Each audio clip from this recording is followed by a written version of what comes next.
My family's been fishing in Port Clyde, or off of Port Clyde, for over 5 generations.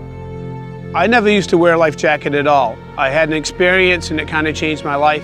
It was late October, early November.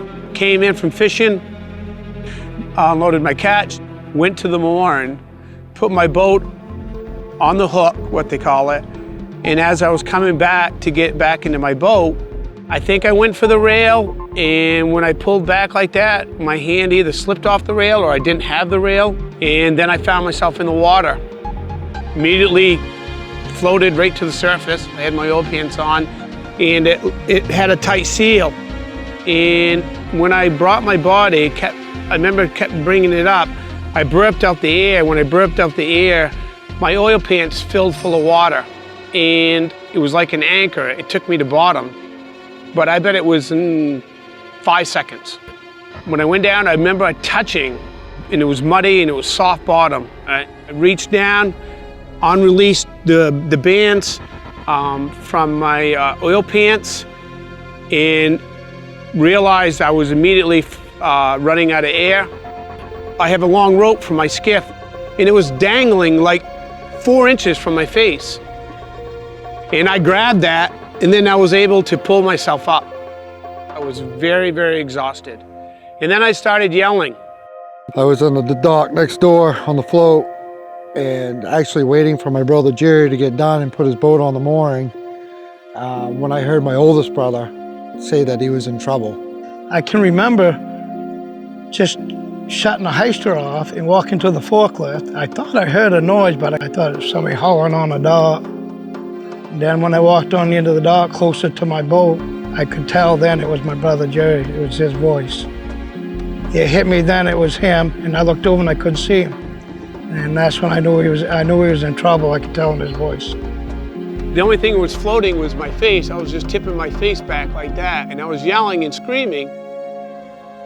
But remember, like, wow, I'm so tired, like I could just fall asleep. There was almost a subdued feeling. I was like, man, this could be it. We jumped into an outboard, a friend of mine, and we got around the stern of the boat. I jumped across the deck of his boat. I watched my brother jump onto my brother Jerry's boat before they even got to it. And he said, don't let go of me, I won't make it. And I reached down as far as I could at the time. And I see him disappear, and we was just starting to we was getting closer at that point. And at one big whoosh, I see him pulling right over the side of the boat. I was amazed. I was like, holy crap.